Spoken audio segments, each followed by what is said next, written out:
welcome. You're watching Inspire India here on Mirror Now. I am Afrida Rahman Ali. Well, we talk about COVID warriors, we talk about frontline workers. Well, yes, they are visible, they are the COVID warriors. But what about those who are silently working on the sidelines, who may not always be visible, but they are making a difference with their humble efforts? So here on Mirror Now, we choose to celebrate those stories of the indomitable human spirit that is still alive amidst this crisis. Yes, we are all trying to stay afloat, but there are those among us who are offering their backs to others to tide over this crisis. And those are the stories we are going to tell you here on Inspire India, the brave hearts, the good Samaritans, the philanthropists who have stepped up to make a difference to those around them. So we are bringing you two such stories today, one from Mumbai and the other from Bhopal, of people who, like I said, are helping others with whatever limited means that they are able to. Let me introduce my guests on Inspire India today. Shahnawaz Sheikh from NGO Unity Foundation from Mumbai. Welcome, Shahnawaz ji. Also, Rolly Shivare is the co-founder of NGO Awaaz based in Bhopal. Very warm welcome to you, Rolly. Thanks for joining us here on Inspire India. I will begin with the story of Shahnawaz Sheikh. 32-year-old Shahnawaz started his NGO Unity Foundation in 2014. His NGO is based out of a slum area of Malwani in Mumbai. Unity Foundation is actively working to help COVID-impacted poor since last year. When the pandemic struck last year, there were migrant laborers, there were poor who were not even getting access to 2 square meals a day. That is when Shahnawaz and his team stepped in to help them and organize food for them. That was a very basic thing that was required to be done, and that is where Shahnawaz and his team of 15 to 20 people helped to organize their meals, and that effort since last year, I believe, has continued over the months. He has also helped people in making arrangements for medical requirements, oxygen cylinders, hospital beds and ambulances. So Shahnawaz ji, my first question to you, since last year you're working, how many people have you been able to reach out so far? Because again, this is a monumental task, the kind of area that you're addressing. The numbers are huge in a city like Mumbai, especially if you're talking about slum areas. Tell us more about your journey so far.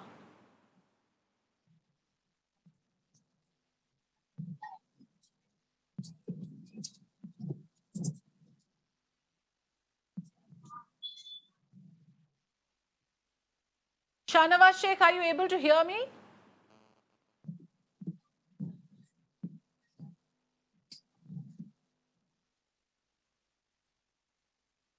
Okay, I am trying to reconnect my audio connection with Shahnawaz. We have many questions to ask to understand how people get motivated to take the first step towards these kind of initiatives. And let's be very clear that these kind of community partnerships are now helping the communities at large, and in that process cumulatively helping the country at large.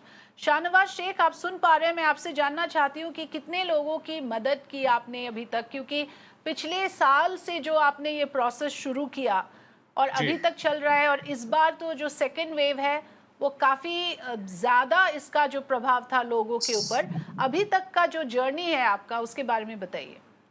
देखिए, मैं अगर अभी तक का आपको corona में हमारी journey बताऊं तो पिछले साल हमने फर्स्ट वेव में तकरीबन 5,000 लोगों तक ऑक्सीजन सपोर्ट पहुंचाया था, और इस साल सेकेंड वेव में फर्स्ट वेव से हालात अगर हम कंपेयर करें तो हालात बहुत खराब है।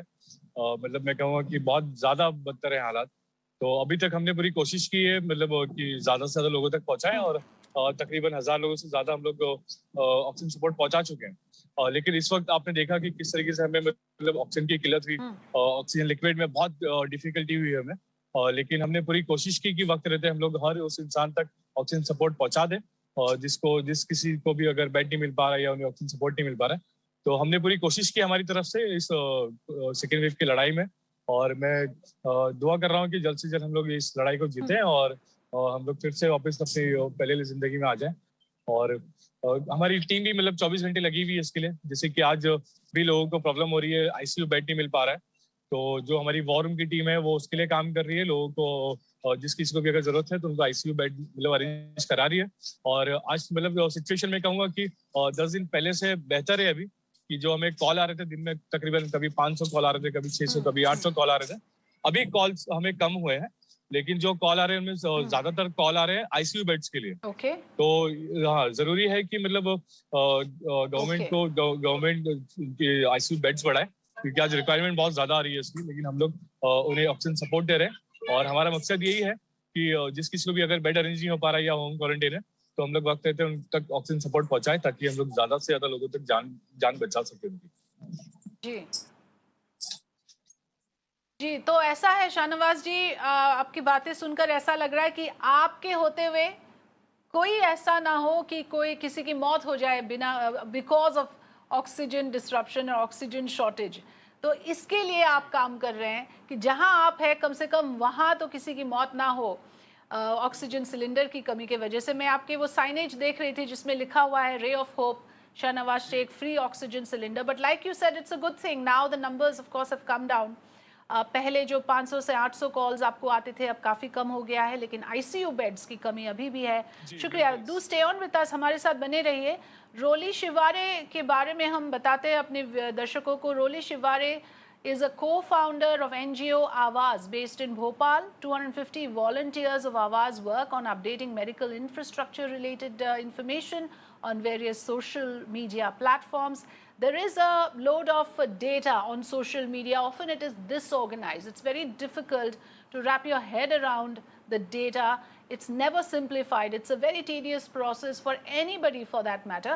So what Roli Shivare, I imagine, is doing is to help people access the correct and accurate information on time. There is information out there which is not available to people. There is somebody out there like Roli who's connecting the two, the people with the information that is available so that they can access the facilities that are out there. So Awaaz and its 250 volunteers work 24/7 to update the data. They make calls to the medical services and service providers, update availability, and also bring to their notice the price caps that have been announced. So during Ramzan, the Hindu volunteers are working in the day shift and the Muslim volunteers work at night after breaking their fasts. So Roli Shivare ji, aapse janna chahungi, I want to know from you, what has been the process like? How difficult has it been for you? Because this is a very specialized area जिस पे आप काम कर रहे हैं. कई लोगों के पास तो स्मार्टफोन्स नहीं होते हैं, इंटरनेट एक्सेस भी नहीं होता है. So how do you make this information available to people?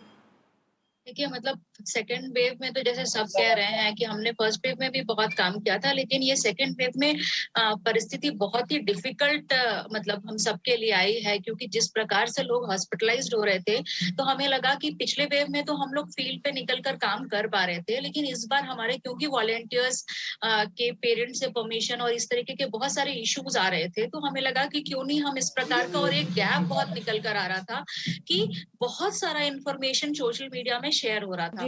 अब सोशल मीडिया में जब इंफॉर्मेशन शेयर हुआ है, जब हम फोन करना शुरू करते हैं तो पता चलता है कि वो जिस व्यक्ति को फोन करते हैं, कई बार वो हमें चिल्लाने लगते हैं कि आपको किसने नंबर दिया, क्योंकि बहुत सारी फेक इंफॉर्मेशन सोशल मीडिया में शेयर हो रही है।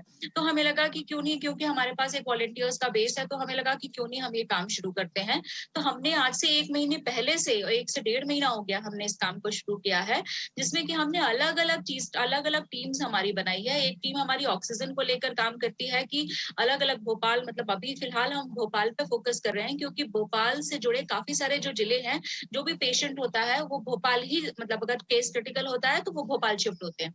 तो हमारे पूरे वॉलंटियर्स ये करते हैं कि ऑक्सीजन कहाँ कहाँ अवेलेबल है, उनको एक एक व्यक्ति को फोन करके, जो वेंडर्स हैं उनको फोन करके उनसे वेरीफाई करते हैं कि वो नया सिलेंडर देते हैं कि रिफिल करते हैं, उसका रेट्स क्या होता है। तो इस तरीके का एक इन्फॉर्मेशन हमारा ऑक्सीजन का होता है। हम रोज सुबह, हमारी टीम सुबह 11 बजे सारे हॉस्पिटल्स में एक बार फोन लगाकर ये चेक करती है कि किस हॉस्पिटल्स में कितना अवेलेबिलिटी है, क्योंकि 11 बजे डिस्चार्ज का टाइम होता है, सुबह 10-11 बजे के आसपास। तो एक तो ये भी करती है पूरी टीम, और बीच में मतलब मान लीजिए अगर कोई केस आता है तो हम ये भी कोशिश करते हैं कि हम उसको केसेस दिलाएं।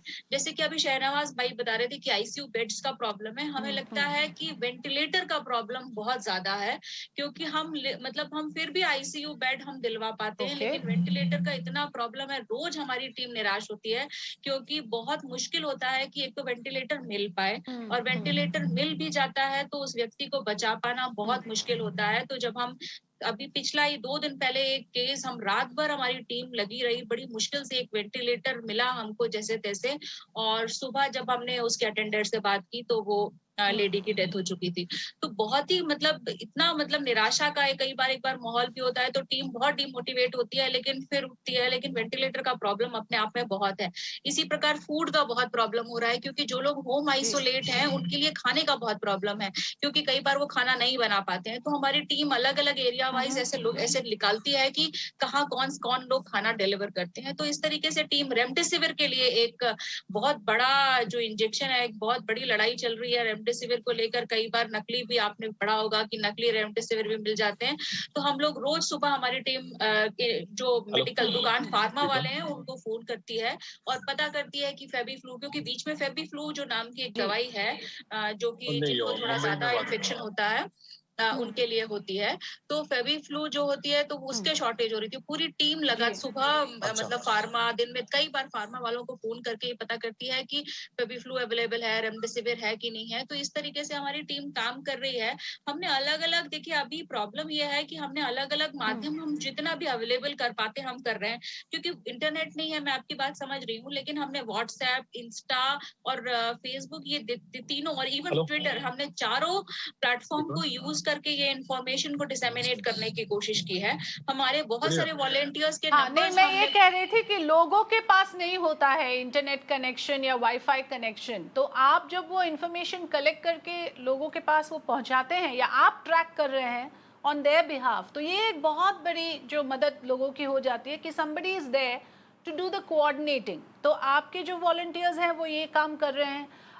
एक बहुत ही ज़रूरी बात आपने कही कि भोपाल में, from what we just heard, ventilators की कमी है। मुंबई की हालत अलग है, मुंबई में आईसीयू बेड्स का अभी भी शॉर्टेज है। Bhopal is a different story, ventilators are running short over there, as you just heard Rolly explain to us, and if anybody has information about ventilators where she can contact, I think this is a very good opportunity, Rolly Shivare, for you, that we are playing out your story. People can see where the shortages are, and if there's anybody listening to us right now, they can reach out to you.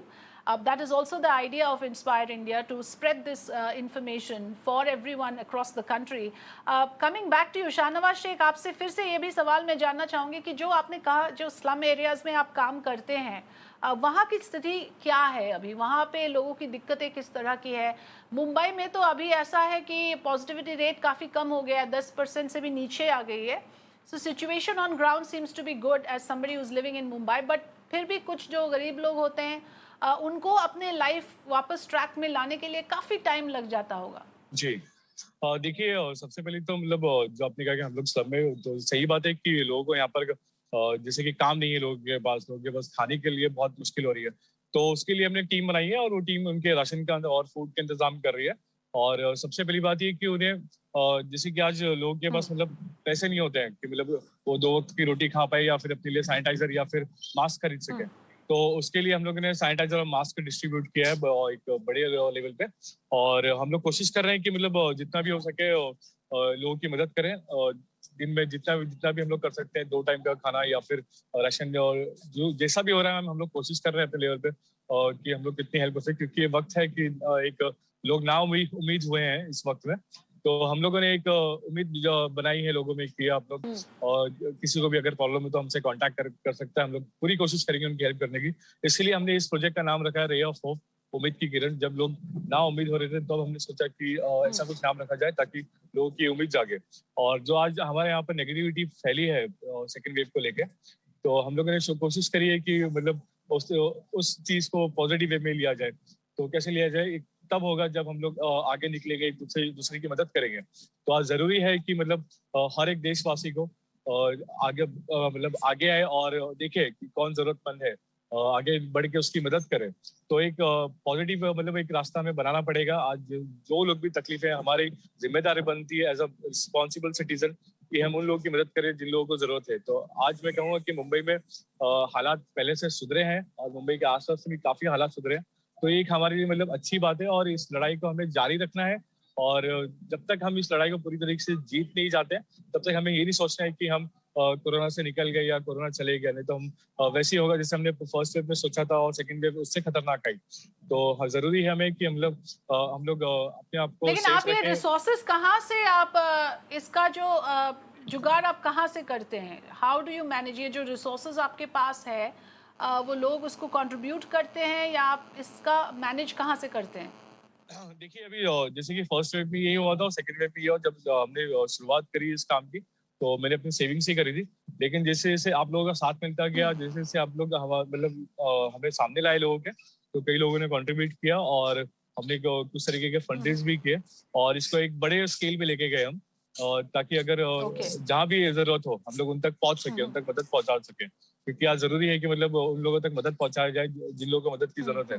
तो मतलब हमने शुरुआत करी थी खाना बांटने से भी हुआ, हम लोग ने कोशिश करी है और बस दुआ कर रहे हैं कि जल्द से जल्द इस सिचुएशन से हम लोग बाहर एक निकले। पहल आपने की और जी जो पहल आपने की that has now expanded and it's और interesting मैं to आपको एक see बात that you कहूंगा started by मैं giving meals। आपने शुरुआत की लोगों को खाना देने के साथ और आज आप ऑक्सीजन सिलेंडर भी दे रहे हैं। जी बोलिए। मैं आपको एक बात कहना चाहता हूँ कि देखिए ये जो बहुत अच्छी बात है आज ये, और मुझे भी इस बात की खुशी होती है कि आज हमारे आसपास में हमारे शहर में कई लोगों ने ऑक्सीजन सिलेंडर का इनिशिएटिव लिया, ताकि अगर किसी को भी जरूरत हो उन्हें आसपास में मिल जाए। तो ये चीज मतलब बहुत अच्छी हुई कि लोग आगे आए मदद के लिए। ऑक्सीजन की सिलेंडर की ऐसी कमी चल रही थी हमारे यहाँ पर कि लोग 4-4 घंटा 5-5 घंटे भटक रहे थे कि मतलब कहीं तो ऑक्सीजन मिल जाए। ऑक्सीजन हॉस्पिटल में बेड के लिए भटक रहे थे एम्बुलेंस अपने पेशेंट को लेके। तो लेकिन जैसे लोग आगे आए मदद के लिए, एक दूसरे की मदद करी, और तो ये देख के मतलब बहुत खुशी हुई कि मतलब लेकिन लोग इस शाहनवाज जी तरीके। एक चीज तो आपने बताया नहीं, मुझे पता लगा है कुछ सूत्रों से कि आपने जो है अपनी गाड़ी तक बेच दी जी हाँ ऑक्सीजन बिल्कुल। सिलेंडर खरीदने के लिए देखिए लोगों की मदद गाड़ी। के लिए। क्या ये सही है? जी जी हाँ, लास्ट ईयर जब मैंने काम की शुरुआत करी तब मैंने देखा था कि मतलब लोगों को जरूरत हो रही है कि मतलब लोगों को ऑक्सीजन सपोर्ट नहीं मिल पा रहा है। कई लोगों की मेरे आंखों के सामने मतलब जान चली गई क्योंकि उन्हें ऑक्सीजन सपोर्ट नहीं मिल पाया, बेड नहीं मिल पाया हॉस्पिटल में। तो मैंने एक शुरुआत करी कि हम लोग उसको उन लोगों को ऑक्सीजन सपोर्ट देंगे जिन लोगों को हॉस्पिटल में बेड नहीं मिल पा रहा है, ताकि उनका सैचुरेशन मेंटेन रहे और बेड अरेंज होने के बाद में वो अपना इलाज करा सके। तो मेरे पास में फंड्स की कमी पड़ी थी मैम, तो मतलब मेरे पास में जो पैसे थे मैंने ऑलरेडी मतलब वो लगा चुके थे लोगों की हेल्प में, और जो पैसे थे उसके मैंने 30 सिलेंडर लाए थे। पैसों की कमी की वजह से मैंने सोचा कि अब मुझे क्वांटिटी बढ़ानी है, क्योंकि कॉल्स इतने थे, रिक्वायरमेंट इतनी ज्यादा आ रही थी कि तो लोगों तक बहुत पहुंचना सारी था। इस तरह के जो पर्सनल सैक्रिफाइस है वो लोग जो है खुलेआम नहीं बताते। मैंने पूछा इसलिए आपने बताया, बट one can understand जी। it would take a lot of personal sacrifice to put और together एक बात ये something है like कि this। हमें रोली जरूरत शिवारे थी कि जी आपका जी। कोई ऐसा एक्सपीरियंस? जी नहीं बोलिए प्लीज, कंप्लीट करिए। मैं ये कहना चाहता हूँ कि देखिए ये वक्त ऐसा था कि मतलब हमें अपने शौक और अपनी लग्जरी लाइफ को साइड में रख के लोगों की मदद करने की जरूरत थी। तो कई लोग इसमें आगे आए और उनका भी शुक्रिया था कि हम लोग जैसे कि लोगों की मदद करी। तो हम लोग इंशाल्लाह इस लड़ाई को जल्दी मतलब जीतेंगे, और हम लोग उस मुकाम तक पहुंच चुके हैं इस लड़ाई को जीतने की। जी जी बिल्कुल। और इसलिए हम आपकी शुक्रिया अदा करना चाहते हैं कि आप जैसे लोग जो है हमारे समाज में है और लोगों की मदद कर रहे हैं। अब रोली शिवारे जी कोई ऐसा एक्सपीरियंस आप शेयर करना चाहेंगे हमारे साथ? कभी ऐसा हुआ होगा कि कुछ एक इन्फॉर्मेशन के वजह से किसी की जान बच गई होगी? देखिए ऐसा कई बार मतलब ऐसा कई बार होता है। जैसे कि मैं आपको जो एक केस बता रही हूँ कि वो केस ऐसा था कि एक महिला रात काफी रात को शायद 2 बजे हमारे पास वो फोन आया, और वो लिटरली मतलब असल में क्या हुआ, मैं पर्सनली मेरा एक छोटा बेटा है 6 साल का, उसको भी कोविड हो गया और मेरे हस्बैंड को भी कोविड हो गया, और इतने 250 वॉलंटियर्स को मैनेज करना फिर मेरे लिए बहुत मुश्किल हो रहा था।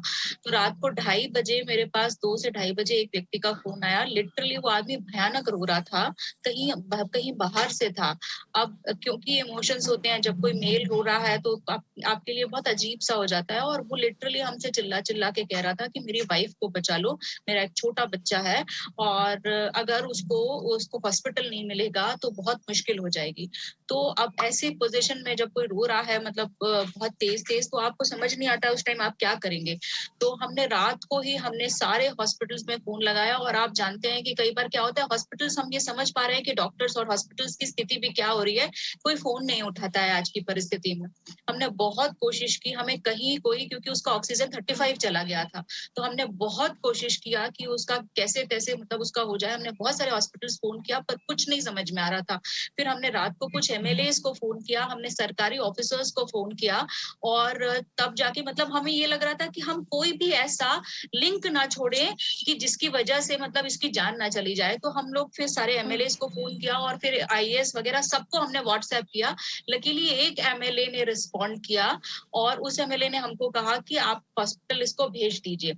और जब एमएलए का कई बार होता है कि एमएलए का फोन अपने आप में कई बार इंपॉर्टेंट हो जाता है, वैसे हम हर बार जब बहुत क्रिटिकल केस हो जाता है तो हम उनको फोन करते हैं कि प्लीज आपके एरिया का केस है, आप देखिए इसको। तो उन्होंने उसको रिस्पॉन्ड किया और फिर वो लेडी को हमने हॉस्पिटलाइज्ड किया। और मतलब आज 5वां दिन है, वो लेडी मतलब धीरे धीरे उसमें इम्प्रूवमेंट हो रहा है। और मतलब मैं फिंगर क्रॉस करके कहती हूँ कि मतलब जितनी मेहनत हमारी पूरी टीम ने रात को मतलब पूरी रात लगी रही, सुबह 6 बजे उसको बेड मिला, लेकिन फिर भी उसको ऑक्सीजन सपोर्ट का हमने इंतजाम कर दिया था। वो बाहर एम्बुलेंस में ही उसके पास ऑक्सीजन लगा था, लेकिन उसकी क्योंकि उसको वेंटिलेटर चाहिए था तो उसको वेंटिलेटर बहुत लेट मिला, लेकिन अभी वो धीरे धीरे इम्प्रूव कर रही है। एक और उसका बहुत ही बहुत छोटा क्रिटिकल पीरियड होता है Roli Shivare ji, you know life and death के बीच में। उस टाइम अगर मदद ना मिल जाए किसी को तो स्थिति बिगड़ सकती है। और जिस तरह से आपने हमें समझाया, just that timely help can save a life. बहुत बहुत शुक्रिया रोली शिवारे एंड शाहनवाज शेख, बहुत बहुत शुक्रिया आपने हमारे साथ अपनी स्टोरीज शेयर की।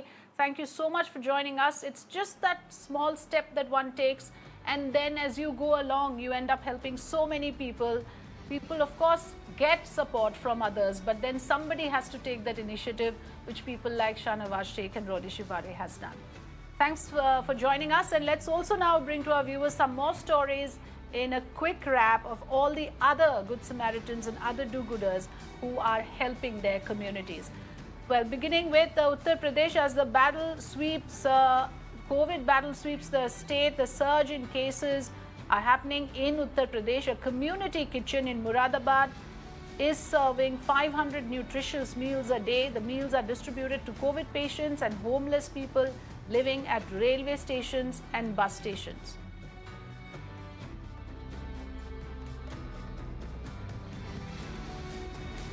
With cases on a rampant rise, a floating ambulance in Kashmir is helping COVID patients, especially those living along the Dal Lake. The boat is equipped with medical equipment such as stretchers, wheelchairs and PPE kits.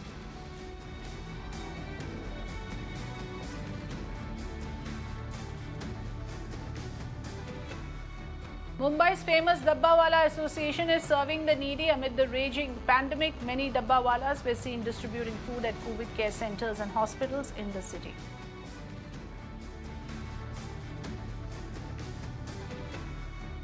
Mumbai's Davudi Bora community has set up a COVID-19 war room to facilitate oxygen requirements and provide real-time updates of bed availability across hospitals in the city.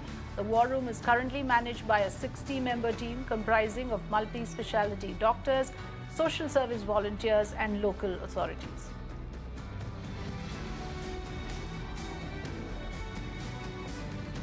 That's it for now. News and updates continue on the other side. Stay with Mirror Now. Visit us on mirrornownews.com and follow us on our social media handles.